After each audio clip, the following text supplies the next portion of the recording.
Hello. Hopefully you got a nice view there. Not going to be too great audio or sound because I'm stuck in my car out at Cowshot Spit. I just decided to get out of the office for a little bit because I was going a bit potty. Couple of things I want to mention. Firstly, the Chinnyrant pens have gone wrong and they let me order them. And I have an email this morning saying, oh, but actually we're out of stock. Why didn't you tell me that on Wednesday or Thursday when I ordered and paid for them online? And you email me on Monday morning going, oh, sorry, you don't have any. Anyway, I'm going to try and sort that later. Secondly, a lot of noise about Digitiser last few days, this morning specifically, actually, about Digi, and two comments cropping up. Firstly, production quality. Now, I know a little bit about this kind of area by pointing a crappy Motorola £150 camera phone at the sea inside my car without a professional microphone with the sun bleaching out the picture. But generally speaking, it's my area of expertise. Now, Digi is by no means perfect as a production, but I'd like to see anyone who's complaining go out and mount a multi-camera studio video production on the money that Biffo had. It's expensive. It's complicated. I've done it. And I wasn't brave enough to try and start dressing sets like Biffo has. We just use the cyclorama as white or black once. Because you start dressing the sets, then the cost starts going up exponentially. I think they've done a fantastic job on the money they had. No, it's not a true multi-camera production because they've edited it in post as opposed with a vision mixer. They've done really well. Yeah, there's comments on the sound, and my instinct in that situation is always you've got to have a live sound mixer there on a desk, mixing as much of it as possible as live, and then sorting out afterwards. But that's a money thing, and I'm able to do that when I've done it because I own a mixing desk. I own 2 mixing desks and enough microphones, and therefore it's only a question of paying someone to sit there and operate the mics going into a multi-track recorder. But it's a money and experience thing that I don't think Digi has, and they've done a good job, as the best they can. And episode 2 is better than episode 1. Yeah, it's a little bit pumpy on the compression, but I mean, what am I saying? You could sit here and pull apart anything. Chinnyrant is running out like episodes of Crossroads, basically. One episode a week. One episode a week has to go out. They go out full of mistakes. If you look back at ATV in the 70s when they were producing Crossroads, they were also producing Sapphire and Steel. They were also producing Beasts in the same studio as Crossroads, where they had to do, 3 episodes a day? With the same crews, same studio, same people, except they had to do it on a certain schedule and budget and just get those things out like I do for Chinnyrant. And I have to go, I know when things are wrong. And Biffo knows when things are wrong. There's no point bleeding pointing it out online because he knows, I know.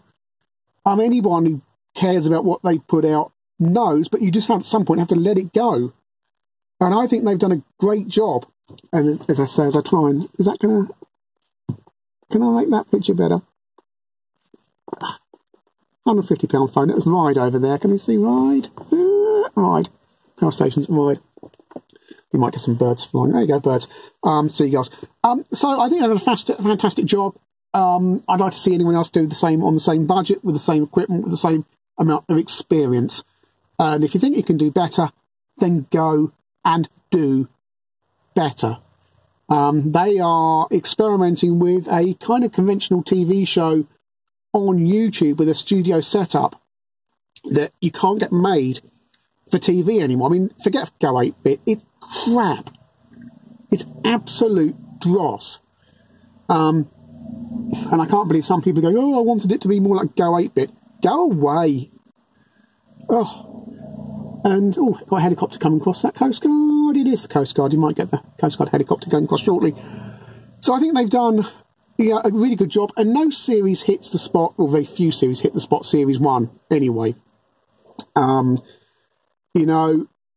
Very few. Okay, that's okay. Look, isn't that an Augusta 109 variant? Okay, Interceptor hit the spot at Series 1. But goodness knows what they might have done in Series 2. Is he going over there? Can you see it? There he is. See him? on this camera lens. No, not there he is. That is a 109 variant, I think.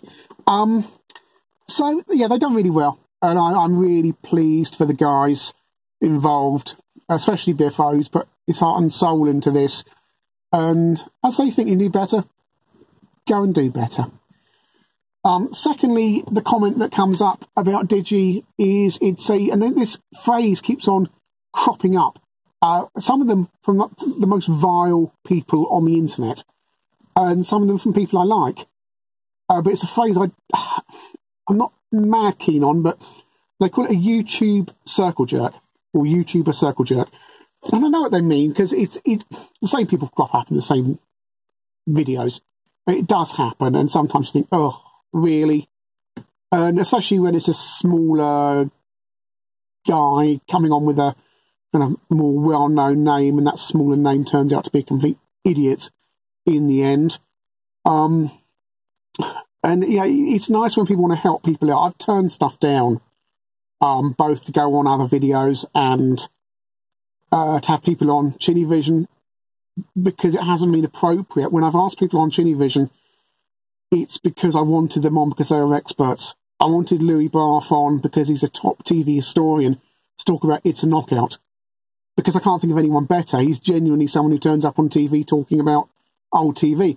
I wanted Mr. Ken Shabby on for James Bond, License to Kill, not License to Kill, Living Daylights, because he's a Bond expert, and he had the game back in the day on his +2. He had the +2 pack, so you got a Bond expert who had the +2 Living Daylights pack. What more could you want? So I asked him. I was really pleased when he said yes. And Mr. PSB to drive the train to Brighton, train expert who plays computer games. What more do you want? I wanted him on there. I wouldn't have done it without him. I wouldn't dare try and do it without him. I wouldn't know what the hell I was talking about. And it's kind of that with Digi, because it's a show, a format that requires all these different people in. Is that camera slipping?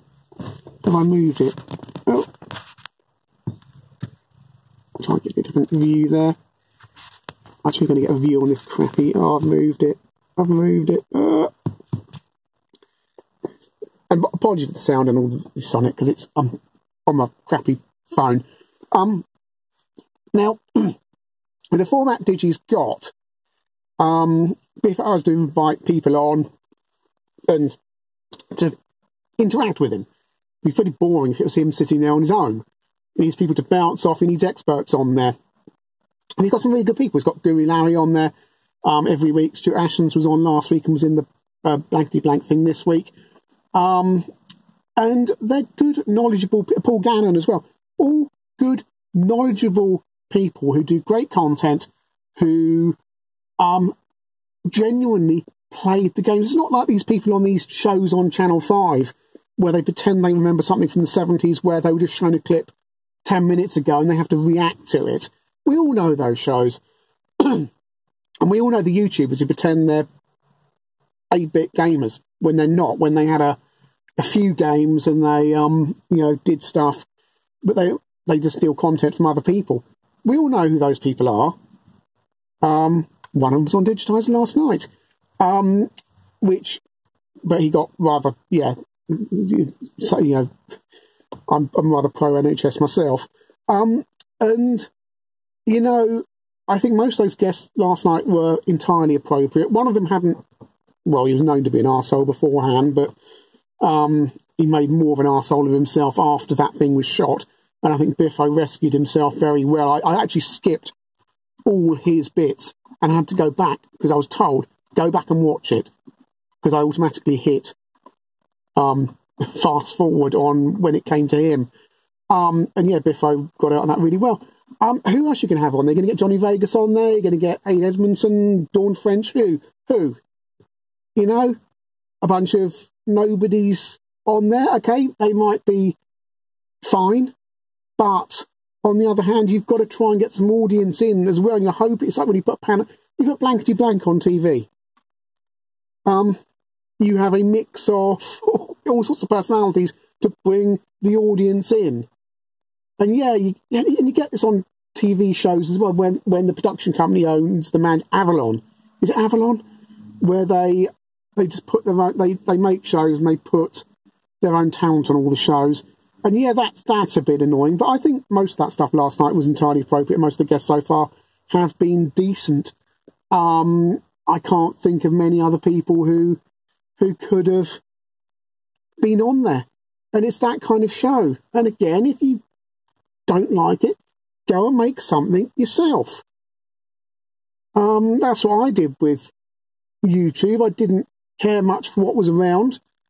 Everyone was using emulation, so I went out and did it myself. It's no way near on the scale of Digitiser, the time and effort required. And it would be nice if people just kind of did stuff. Anyway, I've got to go.